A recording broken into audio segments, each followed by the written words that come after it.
Pregnancy டைம்ல கால் வீங்குதா? அந்த வீக்கத்துக்கான காரணம் என்ன? அதை என்ன பண்ணா சரி செய்யலாங்கிறத பத்தி இந்த வீடியோல பார்க்கலாம். I am doctor Deepan, homeopathic physician.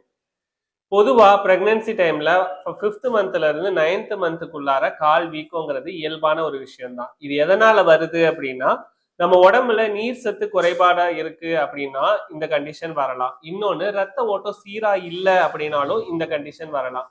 Number 3 என்னன்னா பிபி ரைஸ் ஆகுது அப்படின்னாலும் இந்த கண்டிஷன் வர்றதுக்கான வாய்ப்புகள் நிறையவே இருக்கு. அண்ட் இதை எப்படி சரி செய்யலாம் அப்படின்னா, உடம்புல நிறைய தண்ணி சத்து இருக்கிற மாதிரி நீர் ஆகாரமா நிறைய எடுத்துக்கோங்க. அது தண்ணியா இருக்கலாம், ஜூஸா இருக்கலாம், இல்ல இளநியா இருக்கலாம். ஏதாவது ஒண்ணு நீர் ஆகாரமா நம்ம எடுத்துட்டே இருக்கிற மாதிரி பிளான் பண்ணிக்கோங்க. நம்பர் 2, சொரக்காய் இதுக்கு ரொம்ப பெஸ்ட் மெடிசனா இருக்கும். அந்த சொரக்காயை நீங்க பொரியலாவும் சாப்பிடலாம், அப்படி இல்லை சூப்பாவும் எடுத்து சாப்பிடலாம். நம்பர் 3, வெள்ளை பூசணி ஜூஸ் ரொம்ப ஹெல்ப்ஃபுல்லா இருக்கும். இந்த சொரக்காயும் வெள்ளை பூசணி ஜூஸும் ரொம்பவே ஹெல்ப்ஃபுல்லா இருக்கும் இந்த வீக்கத்தை சரி செய்யறதுக்கு. சப்போஸ் பிபி கூடுறதுனால இந்த கால் வீக்கம் வருது அப்படின்னா அது ஹெட்டேக்கும் இருக்கும், பால்பிட்டேஷனும் இருக்கும், அண்ட் உங்களுக்கு மூட் ஸ்விங்ஸும் அதிகமா இருக்கும், அப்நார்மலா இருக்கும்.